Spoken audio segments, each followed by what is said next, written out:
Introduce myself. Someone who's passionate about polo to start off with. Someone who's basically spent the last 20 years around horses, farms, travel, experiencing polo around the world. Oh, India, I can't name one player. I love playing with all the young boys that are coming up. There's Abby, there's Siddhant. From the old boys, in my generation, there's Dhruv, who's good. And of course, my brother Uday. He's been my inspiration to start off with. If it wasn't for him, I wouldn't be playing polo. I think he's right up there, top of the list.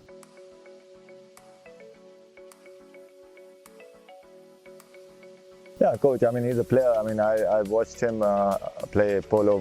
He started about a few years before I did. I was very much into tennis then.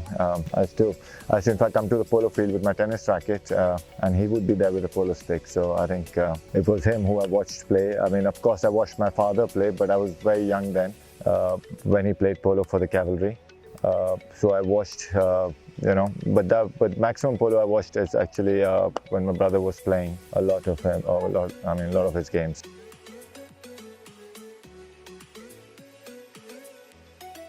Revolution? No, it's had its ups and downs. From the 80s to the 90s, it was professional polo that was coming into Indian polo, which was great.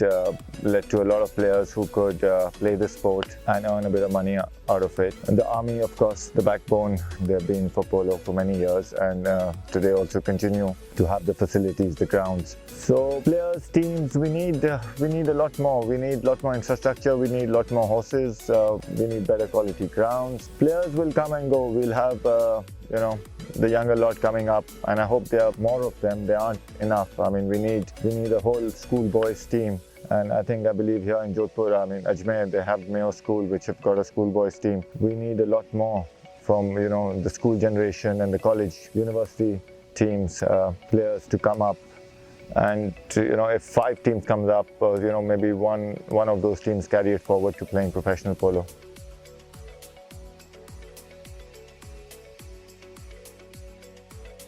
I think it's the quality of horses and the game. The levels of the one's skill has improved a great deal. So yes, it's not that we are not tapping or turning. We are tapping and turning the ball, but we're doing it at a higher speed. We've removed the danger out of the sport where one could stop on the ball and turn, which was causing a lot of accidents and danger. So the rules basically changed to avoid people crashing into one another, which is benefit of the game. So today's game, you have it's fast. You can hit, you can run, you can turn.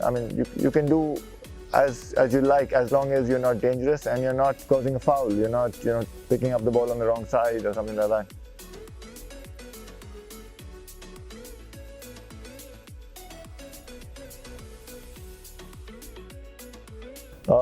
I think horsemanship is top of there, is most important, yes. If you're not a good horseman, then you've got no business playing polo. Anticipation is what gets you to higher levels, improves your handicap.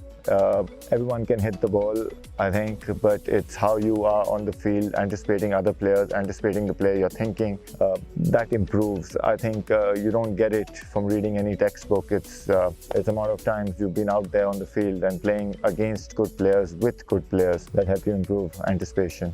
Yeah, skill with ball is, you're hitting. That's what I said. Hitting is the easy part. I think that's what I find is, you can learn to do it on a foot mallet, you can learn to do it on a bicycle, you can get on a horse and hit it. But riding and your anticipation. And then I would say the skill one can improve as your riding improves.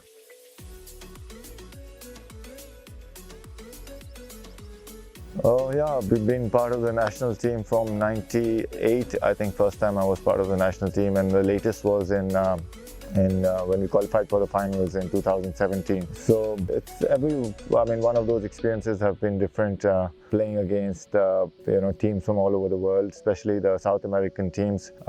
It's a 14-goal level. They're very strong at that level of polo. They have players coming out of their countries who are 2 and 3 and 4 goals, who are way above the handicap. That's what we need. I think in India we need that depth of players who are there at 2 and 3 who can go out and on any given day produce a much better handicap than they carry. I think it's for the masses. It's tough. It's not a game where I feel the masses will really follow. I mean, in Jaipur they have the masses. I mean, that's one of the few cities around the world where you can get the kind of crowd that comes and watches. Jodhpur here has been pretty good. You have a lot of locals that have come up, come and watch the games.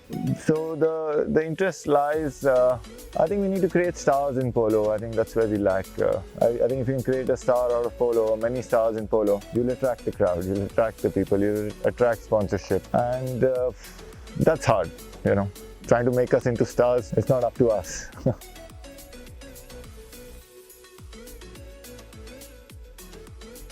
It's a combination. We've basically, my string, which I say mine, is basically my brother's string of horses.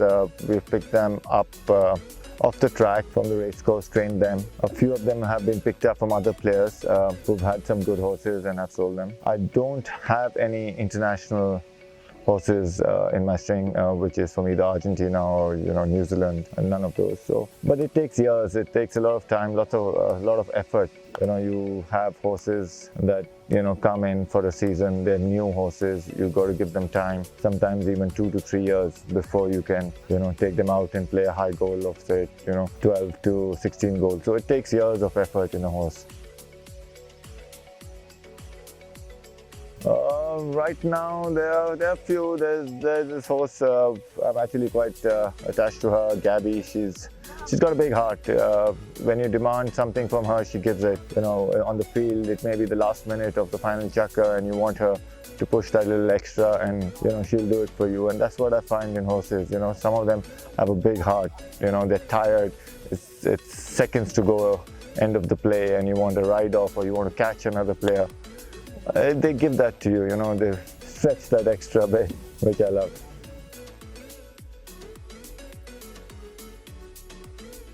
Talk in the sense I'm there with them morning, evening, watching over them. You get a connect to them. If around the stables, if a horse is being lethargic, you come to know, you tend to get the temperament of a horse. Sometimes you're walking, they'll come and reach out and bite at you also. So every horse has got a different, personality and temperament.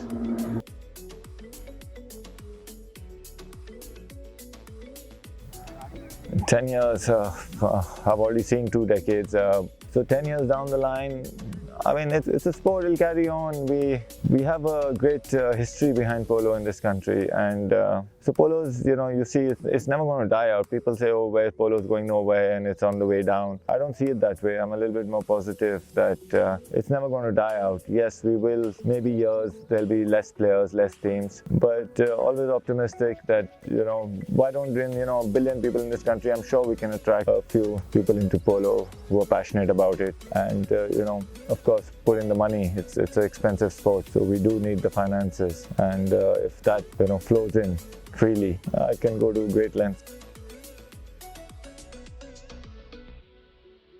I think there have been more bad days than good days. So it's always, I think a victory is very sweet.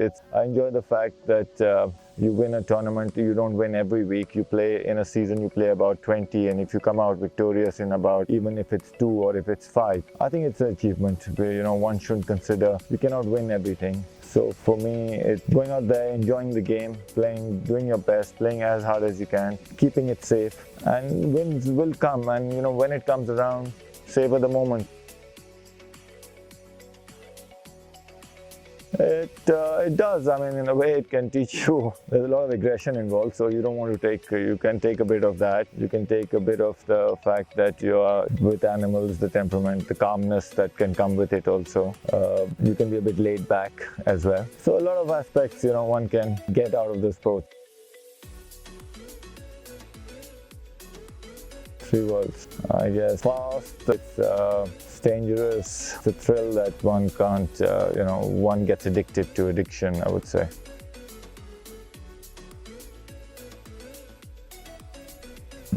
No, I've done nothing about it. It's just that it started growing grey a few years back, and so the hair's there, but it's just gone grey slowly, and and nothing. I mean, I just keep it like that. Yeah. So if it's as long as it stays like that, I'm happy with it. Let's not I mean, once it disappears, there's a problem. So it's natural. I mean, I guess a lot of people want to color it, but this is I haven't gone for any sort of coloring, nor do I want it to. If it makes me look older, younger, doesn't matter. This is what it is.